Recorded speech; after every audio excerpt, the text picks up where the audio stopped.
People always ask me, especially when they're starting out with wholesaling, do I need to get an LLC to do this? How do I start this business? They have so many questions, and I'm always like, I want to give you my advice or maybe what I did, but I'm really not the person to ask because everyone's situations are so unique. Would they be protected if they had an LLC instead of using their personal name? When we're talking about limited liability, essentially we're trying to limit the liability to that transaction rather than having it to spread over to even our personal assets.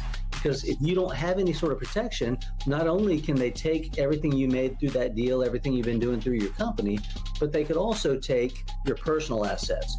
You're working way too hard for the money and putting these deals together, doing all the research and identifying all of these things just to lose it all through a potential lawsuit. So we've got to make sure we put it in place before rather than after. Don't go into it, grow into it. I love everything you said, and it was so helpful. I never thought it was ever going to happen. I never thought it was going to get threatened. I'm like, I'm doing everything right. I'm being transparent, but there's so many unexpected things that can happen in a deal, and people can get mad. And before you know it, that can be really dangerous. Well, I tell people that all the time. You don't have to have done something wrong to be sued. The owner of Advanced Tax Group, JJ is someone who helps people, whether they're starting their business, whether they're in business for a while and they're having tax, legal, or any type of startup issues. JJ's the guy.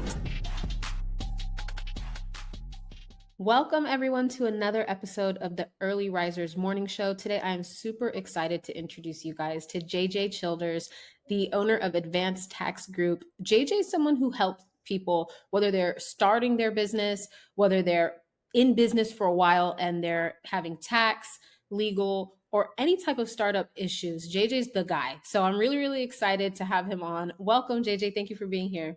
Hey, thanks, Toddy. It's a pleasure to be here. I've been looking forward to this ever since we first got this arranged. Me too. I'm super excited.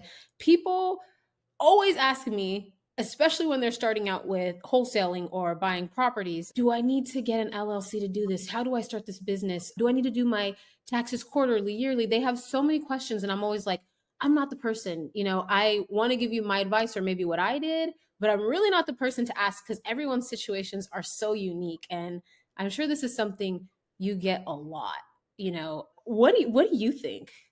Well, definitely that's a great place to start, is that a lot of times people, depending upon what they're doing, they're not sure whether or not they really need an LLC or any type of legal entity, because sometimes, especially say with wholesaling, people say, I get it if I was dealing with renters or if I was doing fix and flips. Now I got to worry about contractors.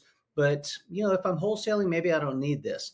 And I say, well, you absolutely still need this, because there's still going to be the potential for conflict, legal disputes that may arise as a result of getting involved with maybe your wholesale deal.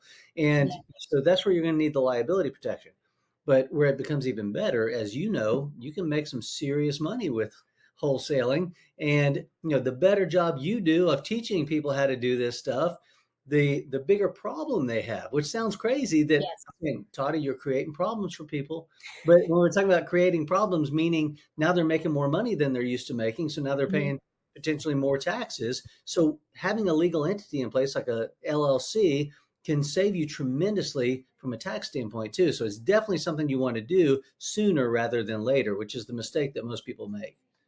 100%. And I would say I probably did 30 deals before I even thought maybe I should think about taxes right now, because although I didn't blow all the money, I was still in this place of how much do I even put aside? If I make $10,000 on a deal, how much am I going to be expected to pay? And as you're going throughout the year, just kind of doing a deal, spending money on marketing, doing a deal, it can be really easy to lose track of that. What do you suggest for people when they start out? Should they put a little bit aside in a different account each deal, or get educated up front and figure out what exactly it's going to be? Well, that's really a great question, because it's something that there's a big misconception about, that a lot of times people think about taxes and they think, okay, well, I've already got a tax person. Well, there's a difference between tax preparation and tax planning. And the other thing, when I talk about tax planning, a lot of times people, they don't get it because they think, okay, well, tax planning, I'll do that once I make a ton of money. And the challenge is, if you don't have the right plan in place from the very beginning, you'll end up paying far more than you owe in taxes. And because of what I mean by that is there are a lot of different tax deductions that you can take advantage of. But number one, you have to know what they are. And then number two, you have to take advantage of those. Yeah. That's what planning is all about, is spending the time up front before you ever make the money, because different types of income is taxed differently. And most people just don't get that. They think, okay, I just make money and then I'll pay taxes. I'll deal with it whenever the time comes at the end of the day. Well, problem is that if you had structured yourself a little bit differently in advance, maybe that's not earned income now. It can be unearned income, and that means it's not subject to FICA. So let's say that you have an LLC. And with an LLC, one of the great things about it is its flexibility. You can determine how you are taxed as soon as you set it up. So you're either going to be taxed as a disregarded entity, which is Mhm. like a sole proprietorship, as a partnership, or as a corporation. And then once you choose that corporation, you can further select S corporation tax status, which is going to save you on the FICA tax, which can add up to a lot of money. We're talking about basically the FICA tax is your Social Security and your Medicare taxes. Okay. If you add those two components together, that comes up to 7.65%. Well, the Okay. way it works is the employer pays 7.65% and the employee pays 7.65%. Well, when you're self-employed, you're both. And Yeah. because you're both, you pay both sides. 7.65 times 2 is 15.3%. So if we think about that, even if you made $50,000, and I always use this example because I say that's being really conservative, because everybody says, "Oh, I want to make way more than $50,000." I say, "Of course you do." But even on $50,000, let's look at what a big impact that makes. 15.3% of $50,000 is $7,650. Right. And I tell people, okay, so let's say that you had to set up an LLC. Maybe you spent a couple $1,000s on that. Well, you just saved yourself $7,650 the very first year. So that completely pays for your setup plus some additional money so that you're better prepared to pay your taxes. And then you've got this structure in place. So every year thereafter, you're not having to pay to set it up again. It's automatically set up for you from the previous year. And now you just save all of it plus the tax deductions. That's what tax planning really is all about, and what you can gain, the benefits that you can get from that. That is really good. And I thought of something too, and this is a random question. Let's say somebody does have an LLC only, they pay themselves in an LLC and they are paying that FICA, and they're paying the both sides. I know like my father, he worked a W-2. Now that he's over 60, whatever, they're giving him Social Security. Is that what you're paying for your Social Security later? Or you're not really going to get that back? Or how do you look at that if you are paying that FICA? Yeah, well, it's kind of interesting because yes, that is what you're paying towards, but what people don't realize is just because you pay a lot more in does not mean that you're going to get a lot more back. Okay. As long as you paid in for 40 quarters, so 10 years worth of paying in, you're going to be fully vested. That's Now, awesome. some people that may make a million plus a year, just because they're paying so much more doesn't mean that they're going to be getting bank at some point from Social Okay. Security. Okay. So, yeah, you want to take part of it because that's going to be nice supplemental income down the road. But at the same time, it's not going to be your sole income that you need to be Right. dependent upon. And invest and pay less now, invest what you're saving, make that more money. So you're not even really thinking about this. Social Security would be the bigger picture, but then also it for people who up and down in entrepreneurship, maybe get in and get out, it might be something nice, Obviously you're in for the long haul. You've been very successful in what you're doing. And I plan to be an entrepreneur for the rest of my life. But I'm sure some people watching this maybe still working a job now. So that's a cool way to look at it. And I think, gosh, that gives you so much to think about when you're first starting out. You might have already made $50,000 wholesaling just using your name. And now you have to file it as self-employed. But going forward, there are a lot of things you can do to protect yourself also from lawsuits, which luckily I haven't fully been in one, but they've been started a few times. And it's so crazy because when you first start, I've been doing this for 4 years now, but my first year, I never thought it was ever going to happen. I never thought it was going to get threatened. I'm like, I'm doing everything right. I'm being transparent. But there's so many unexpected things that can happen in a deal, and people can get mad. And before you know it, you're getting letters and you have to find a lawyer and you're in over your head. And if you didn't have an LLC or if you didn't have anything set up and you're just doing everything in your name, that can be really dangerous. So can we talk about that a little bit? What have you seen when people start out and just start, I'm just doing real estate and they don't set up these protections? Well, it's kind of funny because it's actually not funny, but it's interesting. Just the mindset that a lot of times people will have when they're first getting started. And years ago, Benjamin Franklin had a quote that we've all kind of heard in some variation or another. He said, "In this world, nothing can be said to be certain except death and taxes." Well, find that kind of interesting that he grouped in taxes with death. I guess Yeah. the good news for us is that we only die once. Unfortunately, we pay taxes year after year after year after year, and then Yes. when we die, we get pay taxes again. But Yes. the reason I bring that up is to respond to your question. I would add a third certainty in life, and that is anytime that we're dealing with other people, the possibility, if not probability of a conflict comes up. Definitely. Because I've heard estate planning attorneys that say if you have $1 and two relatives, you better have an estate plan because chances are they're going to be fighting each other over just to get your $1. Gosh, that's And so true. it's crazy, but that's actually how it is. And when you think about this, conflict comes up, and it doesn't mean I like what you said because you said, "Hey, I'm not worried about it. I'm not doing anything wrong." Well, I tell people that all the time. You don't have to have done something wrong to be sued. You Yeah. just have to get somebody irritated or upset with you, and then that's what people do a lot of times. They say, "Okay, well, you know what? I'm going to sue you," and it becomes threatening and all of that. Well, one of the things that I always recommend is, first of all, you got to treat it like a business. Even if you say, "Hey, I'm just going to get in, get out," I get that. I mean, and I love that type of property. That's the first type of real estate deal that I ever did was a wholesale deal, and I was going, "Man, this is awesome." But Right. at the same time, it has the potential for a lawsuit. If somebody gets upset with you and they say, "Well, hey, I don't like what you did here," or even Mhm. if they say, "Hey, you don't have the right to assign that contract," you say, "Well, actually, I do because I put and or assigns or however you may have done it."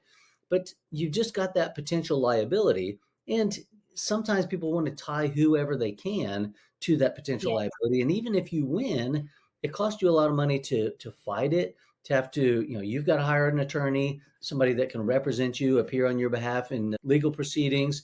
It could go through the whole concept of discovery and depositions, requests for production. All of those things can just take a lot of time. It's stressful. You know, Yes. so if we can just eliminate that, one of the ways that I like to do that is in legal agreements or documentation, try to include some sort of a dispute resolution clause, such as this will be solved through negotiation. And then if that doesn't work, we're going to have mediation. If mediation doesn't work, then we'll take it to arbitration. All of these must be exhausted before it ever gets to litigation.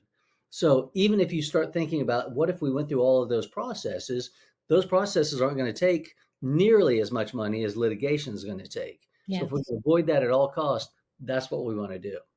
Yes. And one thing I learned is just don't piss off people with a lot of money because the first thing they're going to do is say they're going to sue you. And then they just might, they might at least have their lawyer send some papers over and scare you.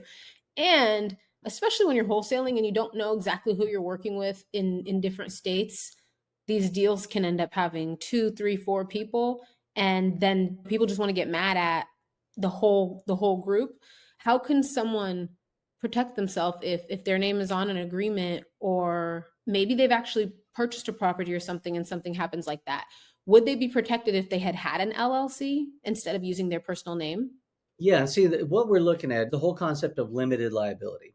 And I explain to people a lot of times when we're talking about limited liability, essentially we're trying to limit the liability to that transaction rather than having it to spread over to even our personal assets. Because Yes. if you don't have any sort of protection, not only can they take everything you made through that deal, everything you've been doing through your company, but they could also take your personal assets. So a limited liability company, let's just start by taking a look at one. If you had one limited liability company, I tell people all the time, because when I talk with groups, I speak at events all over the country throughout the year. And a lot of times people will say, "No, I'm good. I have an LLC." Well, when I hear them say I have an LLC, how many does that tell me that they have? One. One. So I look at it and say, okay, you've got one. Now, If we break it down and we say an LLC stands for limited liability company, that means your liability is limited to everything in the entire company. Mhm. You've worked way too hard to build up, let's say you had a bank account for that. Even if, that bank account was separate from the transaction you're doing, Mhm. that money is potentially at risk. So Yep. they could sue you. And if it exceeds the amount of your investment there in that particular transaction, they can go after your other assets for your LLC.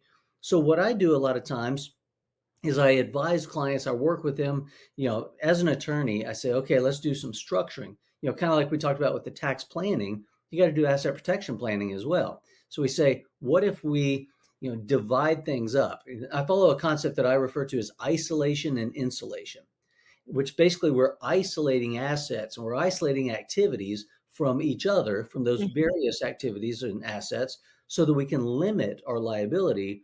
But so rather than having all your eggs in one basket, if something happens to one of those eggs and it spreads to all the other eggs in the basket, what if we had multiple baskets to hold our multiple eggs? So Yes. that's where multiple LLCs come in. And a lot of times people think, yeah, but I'm not at a point where I'm making millions of dollars yet. And I say, that's okay. You're never going to make millions of dollars if you don't let the money grow. Because if somebody comes in, sues you, and takes it all, now you're going to have to start all over again. And you know full well the value of knowledge. So that knowledge can't be taken from you, even though your assets can. But sometimes it's better to not have to go through that overall process of losing your assets just to learn that valuable lesson. How about we just understand from the very beginning that we want to make sure we limit our liability as much as we possibly can. So that's really what we're trying to accomplish here through the use of what I refer to as entity structuring.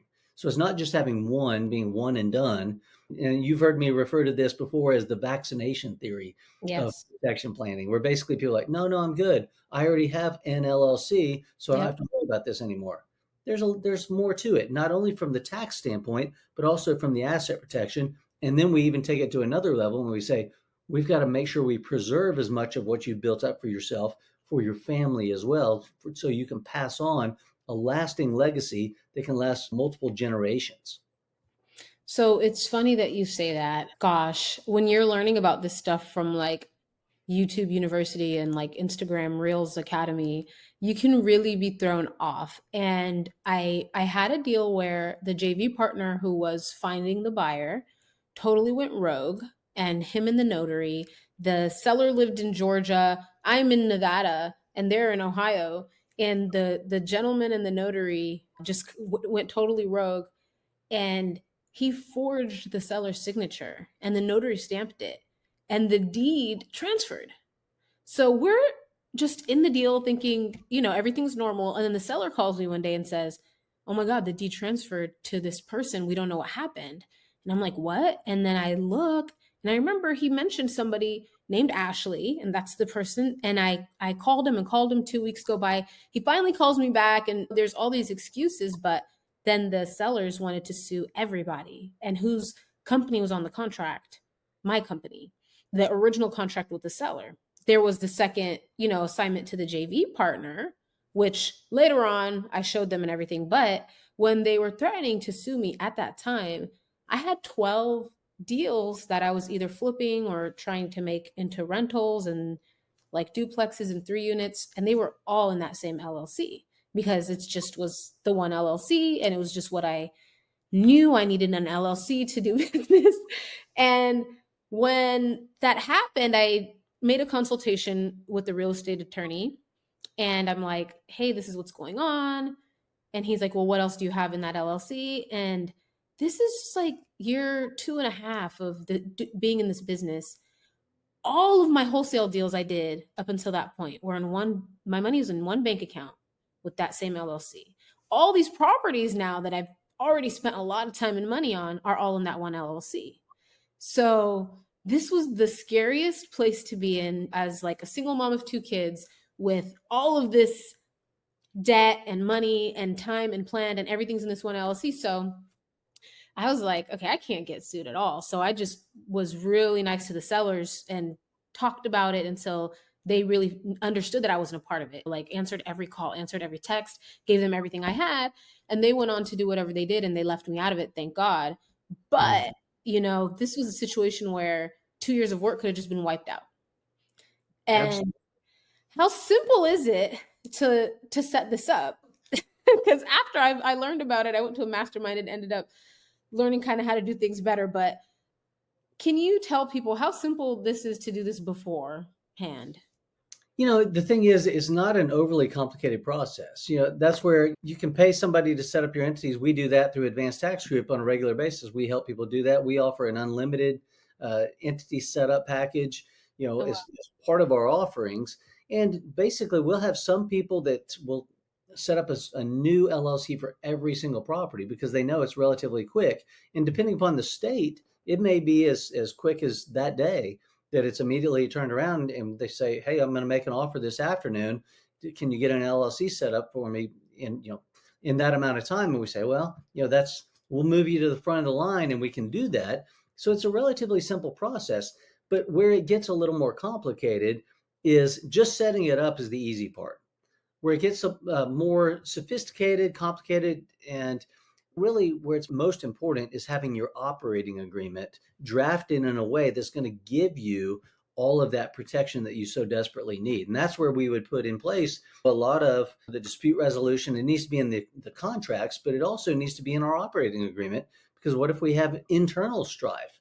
Sometimes people will get involved in deals where they have multiple members of that LLC that they're working together because they want to pool their money and say, okay, well, hey, I'll put up some money and we'll start doing some of these deals together. So that's Yeah. why you need additional language in there. But it's also just language of how you're operating that LLC to make sure that you have those safeguards in place so that when catastrophic circumstances hit, like yours certainly could have been, now you see that you've got those walls set up rather than having everything that's just, hey, come on in and take it all. No, you need to divide it. A lot of times we've heard the whole concept of divide and conquer. I kind of Yes. say divide to keep from being conquered. I We've got like to make sure that we have that type of protection in place. I like that. I like that you come up with all your own phrases and they're all really good. I love all of that. And guys, like, pay attention to this because we're talking and it's all fun and it's all casual until it happens, and then it takes over your whole life. You can't wake up without thinking about it. You can't go to bed at night because you're still thinking about it, and you don't want to be in that situation over something that's so easy to prevent. As far as just taking a step to think, okay, what am I going to do with this business? How am I going to use this business to operate? And maybe I only want to do this one thing with this business so it doesn't tie into everything else I'm doing. And don't be afraid to start doing deals because you haven't set all this up, but prioritize it. Like, it's not one of those things you want to just procrastinate.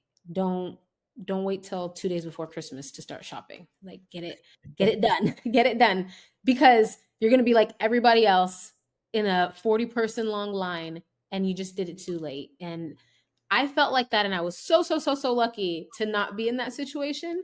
And now I have 7 different LLCs depending on what I'm doing, or is this for just this property or these properties here? And I think issues do arise, like you said, when they do, whether it's with contractors or buyers or sellers or whoever. At least you have peace of mind that, hey, this is limited to whatever I have here.